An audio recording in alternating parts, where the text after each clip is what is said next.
When hotels go to the dogs, literally. Alright, gather round for the epic tale of how one hotel's doggone bad behavior led to the ultimate karma smackdown. This is a story of greed, lies, and an unsung hero, who just happened to be a dog-loving traveler with a bone to pick. It all started about a month and a half before a dog show weekend. I was booking a stay at this hotel for me and my 3 dogs. Fancy, I know. But listen, these dogs are veterans of the dog show circuit. They're like the Navy SEALs of the canine world. Well-behaved, crate-trained, and perfectly capable of not trashing a hotel room while I'm out there competing for ribbons and glory. No big deal, right? So I called up the hotel. The desk clerk says, sure, we can accommodate dogs, no problem. She speaks with the manager, and I'm cleared to bring all 3 of my dogs, with a modest $10 per dog per night fee, cheaper than some restaurant tips, am I right?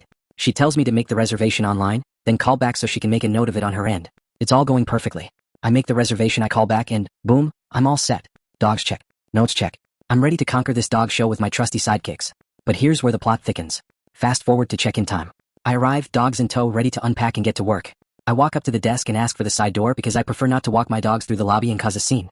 The clerk gives me a confused stare like I just asked him if he's ever seen a unicorn. Clerk number 1, with a dramatic gasp, you have dogs? Me, confused but calm, yes, it's all on my reservation. Clerk number 1, scratching his head, no, it's not. We don't have that reservation. Me, already rolling my eyes, here's the confirmation. Look at the notes. See, 3 dogs. Right there in black and white.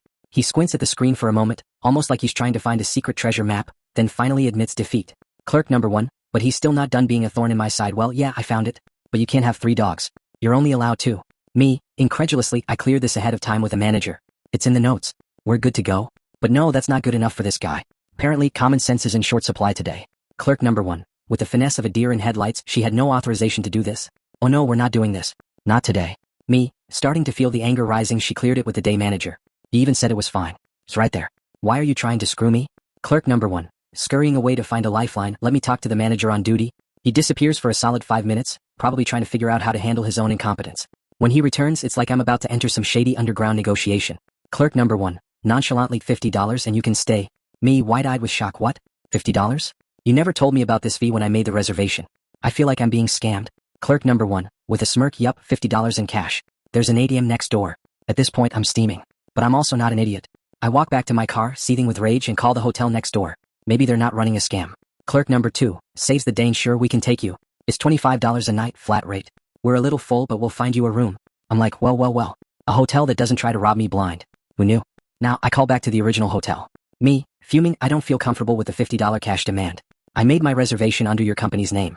If you want me to stay, charge me for tonight, but refund the next 2 nights. I'm leaving for the hotel next door. Within minutes, the manager calls me. And now it's time for the good old damage control. Manager, trying to walk the tightrope of deceit, ma'am, will refund all 3 nights, if you don't leave a bad review. At this point, I'm so done. But I still make sure to check my bank statement to ensure they didn't pull anything funny. And then, like a knight in shining armor, the corporate supervisor calls me. Supervisor, all business, you're absolutely right. Even though it's independently operated, they still carry our name. We're losing customers because of this. And the manager is scamming patrons under our corporate umbrella.